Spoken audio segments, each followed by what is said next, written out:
Minnesota Vikings pulled off the stunning upset on Monday Night Football, beat the 49ers, and it took everything and everyone they had. Welcome to the Locked On Vikings podcast. You like that? 3, 1, 2, 3. You like it? You are Locked On Vikings, your daily Minnesota Vikings podcast. Part of the Locked On Podcast Network, your team every day. Hello, everybody. Welcome to the Locked On Vikings podcast, where we're always trying to learn something new. Part of the Locked On Podcast Network, your team every day. As always, I am your host, Luke Braun. Thank you so much for those of you who do listen to this show every single day. And a thank you as well to those of you who may be listening for the first time because you're so hyped on the Minnesota Vikings beating the San Francisco 49ers. You can find this show wherever you find your favorite podcasts, any of the classic podcasting audio platforms or podcast apps like the SiriusXM app, where you can also find live broadcasts like the Paul Allen broadcast of all the games. You can also find this show on YouTube or Amazon Fire and Roku. Just download the Locked On Minnesota Sports app on those smart TVs. Today's episode is brought to you by Gametime. Download the Gametime app, create an account, and use code LOCKEDONNFL for $20 off of your first purchase. Last minute tickets, lowest price guaranteed. So 17-22, final score on the scoreboard. The Vikings move to 3-4 on the season, headed into what everybody agrees is like the soft underbelly of their schedule. You're not going to hear me be as excited about that as everybody else. I don't think there is any such thing as a cupcake. I think going on the road, playing in Lambeau, I don't care what has happened to the Packers in the last three weeks. Always hard. But we'll get to that when we get to it. For now, I guess the first impression of this game probably is a crowd. For the second game in a row, the crowd is red. It was the Chiefs last time and the 49ers this time, and it feels as though the fan base is just in the pits, huh? Look, I'm not going to sit here and tell you what you can and can't do with your time and your money. But that's kind of a bummer, right? I don't like hearing, hey, let's go 49ers chants in, US Bank Stadium. And I'm not used to it. You know, I grew up going to games in the Metrodome, and there would never be that many opposing fans. Sometimes you could hear a faint go Pack go at Packers games because it was so close. But never like the way that it's been. It's a weird vibe. Maybe this game will help. It was a pretty exciting win over a really, really good 49er team. But anyways, the Vikings start out with, of course, a disaster turnover, as they have now in 4 of 7 games. They've turned the ball over on their opening drive. 4 of 7. That's nasty work. This one is an interception, Jordan Addison versus Charvarius Ward, where Charvarius Ward just takes the ball from him. Just son's the kid. It's just very like I'm stronger than you kind of play. Kirk probably shouldn't have thrown that, but looking at that play, on the other side was a bubble screen or a spear screen that also wasn't very good. So not a lot of great places to go with that play. Unfortunate too, because the play kicked off with an explosive run, which we haven't gotten a lot of, and we didn't really think we would get a lot of. Anyways, the 49ers fumble it right back like 3 plays later. So the Vikings actually get kind of a reprieve, but they get the ball on like the 10-yard line. So they got to go the length of the field, and they put together this really, really awesome drive to do it. All kinds of really great stuff, including a whole bunch of checks at the line. Kirk Cousins, at least by my count, I was tracking this. 5 of the 10 plays that counted, Cousins made some kind of adjustment at the line, either canning a play or making a protection adjustment or possibly even audibling into an entirely new play. There's a lot of that going on in this whole game with Cousins, and Cousins was absolutely dealing. We will talk about that in more detail later, but it ends up with a touchdown to Jordan Addison. On the way back, the 49ers again kind of move the ball down into scoring range, but Jake Moody misses a 40-yard kick, which, hey, you don't see a lot of that in US Bank Stadium from opposing kickers.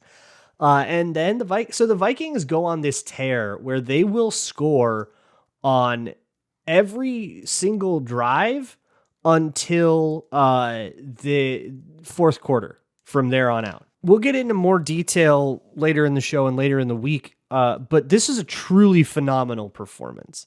So they'll go down and they'll get to the goal line and they just have this really, really bad goal line sequence. They end up kicking a field goal. 49ers then have their own big long drive, which ends up in a touchdown. So the score is 10-7 with a minute left, and the Vikings have used all their timeouts trying to stop the clock to get the ball back. And then they go on this 2-minute drill nonsense thing where they throw every pass in bounds. They try to hurry up to the line. They end up getting 4 plays in. Takes like 15 seconds a pop, and they get like 11 yards. As they're lining up for the fourth, they've gotten like 11 yards. And then Cousins throws a post to Jordan Addison, a little bit behind him, where Charvarius Ward again kind of gets in there and gets an interception, but Jordan Addison just takes the ball away from him.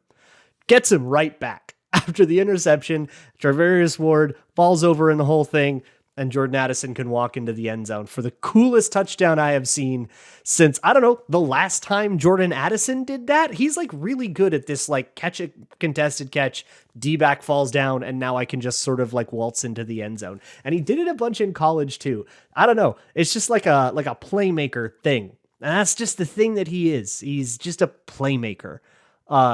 It's very, very, very cool. I can't wait to watch Addison in a little bit more detail. With no Justin Jefferson in this game, needed him to step up, and boy, howdy, did he step up. So the Vikings go in and miss the extra point, of course, 16-7 at halftime. Defense is feeling it coming out of the half. So they get a stop, and then they go all the way down to the goal line again, looking to go up by a pretty good margin. But again, they have this like nightmare sequence on the goal line with a couple of QB sneaks that don't work. And then there's a false start and just this really rough deal that on 3rd and goal with Alexander Mattison not sitting in the zone the way that he's supposed to. So the ball is thrown and it's behind him and it's super interception-y, but it ends up falling incomplete. They kick another chip shot field goal. So they go up 19-7. And the 49ers answer that with a 3-play, 75-yard touchdown drive. 3 huge explosives all the way down the field. And then suddenly it's 19-14 and you feel like the game's slipping away. Oh my God, they just fell apart on the goal line. And like the last thing you can possibly have is a 3-and-out here. They get down to a 3rd and 5. If there is one like underrated play from this one, it is this 3rd and 5. Kirk Cousins finds Brandon Powell, of all people, over the middle. By the way, Brandon Powell had a pretty nice day to convert the 3rd and 5, and they will end up driving all the way at least down to field goal range, but also it's a big, long drive, and you don't feel like there's this huge momentum thing. So 8-point lead. Get into the 4th quarter, they will hit like one explosive that takes them into the edge of field goal range, and then they'll hit a 55-yard field goal. That will make the score 22-17, and that is where the score will end. The last 2 scoring opportunities that the 49ers have both end in interceptions by Cam Bynum. One of them is just this sort of awful pass that sails on Brock Purdy. That's a little bit too early, and then it just lands right in Bynum's lap. And the other one is this really, really, really awesome play where the Vikings set up with a cover 2 looking pre-snap look. They rotate that to cover 3, drop 8, and Brock Purdy just sort of tries to force the issue anyways, even though that coverage is a lot worse for what they called than the coverage that they thought they were getting pre-snap. Purdy tries to force the issue, tries to layer a ball in that he just can't layer in, and Cam Bynum makes a really athletic interception. Vikings kneel out the rest of the game.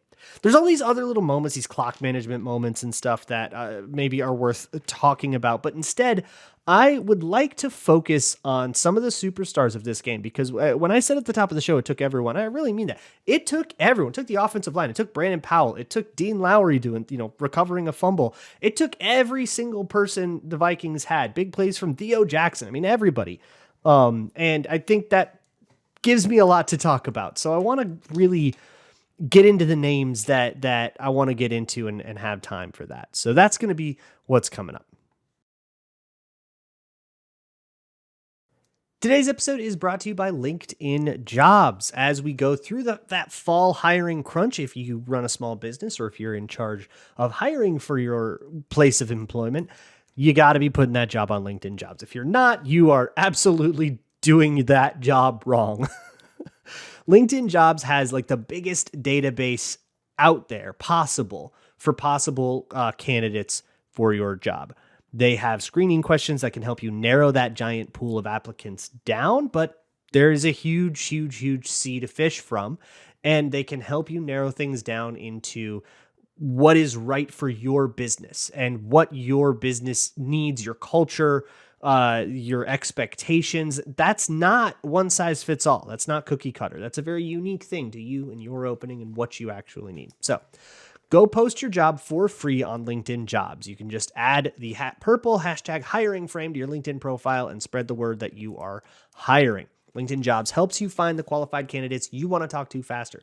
Post your job for free at linkedin.com/lockedonnfl. That's linkedin.com/lockedonnfl to post your job for free. Terms and conditions apply. Today's episode is also brought to you by PrizePicks. It's daily fantasy made easy. If you're a hashtag everydayer for Locked On Vikings, you'd be very familiar with PrizePicks. We do PrizePicks every Friday. I've been having a ton of fun with PrizePicks. Daily fantasy does not grip me at all anymore. Having to come up with an entire lineup when usually I just have like one or two opinions about how I think a player is going to do. Having to like put together an entire lineup. What if I've got opinions on 4 quarterbacks? Nope, you got to pick one and also 2 wide receivers and a flex and a kicker. I don't want to do any of that. PrizePicks simplifies the whole deal.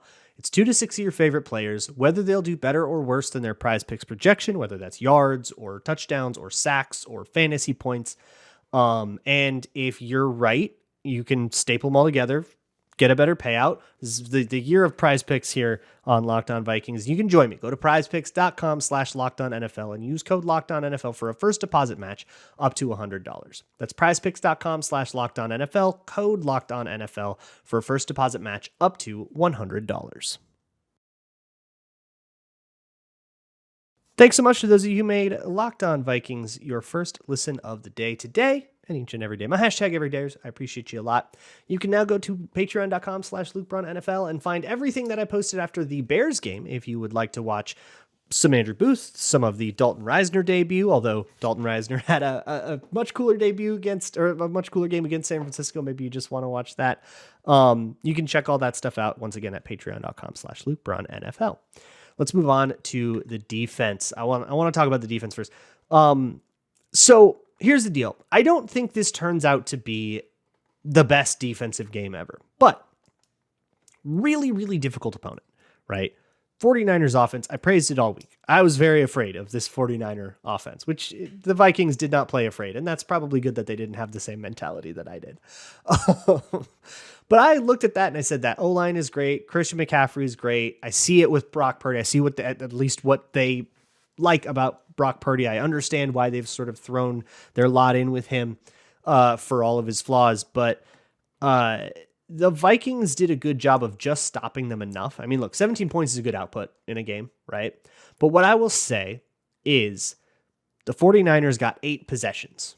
8 real ones. There's one at the end where they knelt it out at the end of the half. I'm not counting that one. 8 real possessions. That's a really low amount. 12 is average. 10 is low. 8 is pretty crazy. And there's been a couple games like that. You get a game like that every year where it's just every drive is just this big, long plotting thing. There's no 3 and outs. There was a couple of quick turnovers at the very beginning of the game, and that was that. Everything else was like these long plotting drives that all take 8 minutes off the clock. And another part of it too was a lot of times when you get like 12 possessions in a game, like 2 or 3 of those are in the 2-minute drill where they take like 45 seconds off the clock, but that's where everybody uses all their timeouts and there's lots of stoppages and there's lots of, incompletions, out of bounds, all that. The Vikings knelt out a large portion of the final 2-minute drill, right? And before the half, it was also there were no timeouts. The Vikings didn't have any timeouts going into that 1-minute drill thing that ended in the crazy Addison touchdown. So all of that is to say, quirks of clock stuff. It's not really a strategy or anything like that. It's just not a lot of possessions in this one. So that's going to naturally bring the score down on both sides of the ball and sort of obfuscate just how well both offenses played in this one. All of this said, adjusting your expectation for that, and then also adjusting your expectation for the fact that it's the 49ers, defense had a plenty good game. So don't mistake me for messing with it at all. Part of the thing is, the 49ers had a game like the Vikings had in all of September. They moved the ball up and down the field pretty much at will, but they had 3 turnovers, right? They had the fumble that ruined their own fumble, and then 2 interceptions at the end. that both of those were very much looking like they could have been scoring drives. So, and they were in scoring range. So, I mean, look, if both of those end up as field goals, the Vikings lose, right? So they're probably thinking the same thing that we've been thinking, the whole season about all of our multi-turnover. If they could adjust, blah, blah, blah, if they could adjust this, if they could adjust that. Plus it missed field goal. So I don't know. It's like big plays that kind of save some other stuff that didn't work out so well. That said, run defense was fantastic. I want to shout out Jonathan Bullard in particular, who had a great day in run defense. Harrison Phillips was Harrison Phillips. Danielle Hunter was Danielle Hunter. Those guys did what we expect to see from them day in and day out, but I thought Jonathan Bullard had a particularly good game for his standards as well. The back end I played pretty well. I mean, look, there were a lot of like explosive plays to Kittle, explosive plays to Jawan Jennings that Brock Purdy was able to find, but it kind of played out like when I talked about this on Monday's episode, on Friday's episode, even on Thursday's episode, it kind of played out the way I thought, where it's like, look, they're not going to just send the world at him every single play like they did with Fields or Bryce Young. It's, I think, better to give him looks that disguise and try to mess with his head a little bit, try to make him make a play, and then hope you can cover for long enough so that Brock Purdy tries to bail out of the pocket and do something dumb. And that's exactly what the Vikings did. And hey, look, it worked, right? It got them their win. Couple of notes. Danielle Hunter passes Everson Griffin in sacks. I think he's third all time, or no, that wouldn't be right. He passes Everson Griffin wherever he is on the list with 80 sacks. And of course, big Cam Bynum. 2 great plays, taking over the game at the end for a safety. I've been singing his praises all year just for rallying, tackling, playing sound, if a little unsexy football. Also, he's the one that gets the tackle on the fumble. I think Harrison Smith actually caused it, the fumble in the first quarter. Dean Lowry was the one who ended up recovering it, but Cam Bynum was the one who actually made the tackle, made the play on the like actual tackle the run play. So all over the field was Cam Bynum. Truly a statement game for him. And what a time to have it on the national stage, right? But if we're talking about young guys that broke out on the national stage, Jordan Addison, this was his night. If it wasn't his night, it was Kirk Cousins' night, and the offense had an absolutely phenomenal game. And kind of for the same reasons, I think the score of 22 points lies to you a little bit. So we'll get into that next. Today's episode is brought to you by Gametime. Hey, maybe you wanted to go to this Vikings 49ers game, but too many season ticket holders had sold their tickets to 49ers fans, robbing themselves of the experience of this lovely Monday night game. Maybe that's a little bit frustrating. This is where Gametime comes in. They have all kinds of last-minute flash deals on good tickets. Look, if you're trying to buy last-minute tickets to a football game, you're going to get marked up to hell. Gametime is there to help you out with that and help you find the best deal that you can get. They have the Gametime guarantee. They will always get you the best price. If you find tickets in the same section in the same row for less, they'll credit you 110% of the difference. They're that confident that they're getting you the right price. Plus, they'll give you an image view so you can make sure that you're getting a view that you're happy with. And you can pick the section, and Gametime picks the seats with their zone deals, and that gives you an average of 18% savings. So if you don't want to have to plan ahead like 3 years to go to a Vikings game, and you just want to say, hey, let's go to a game this weekend, check out Gametime. That works for much more than football games as well. Other sports, concerts, theater, that kind of thing too. So just download the Gametime app, create an account, and use code LOCKEDONNFL for $20 off your first purchase. Terms apply.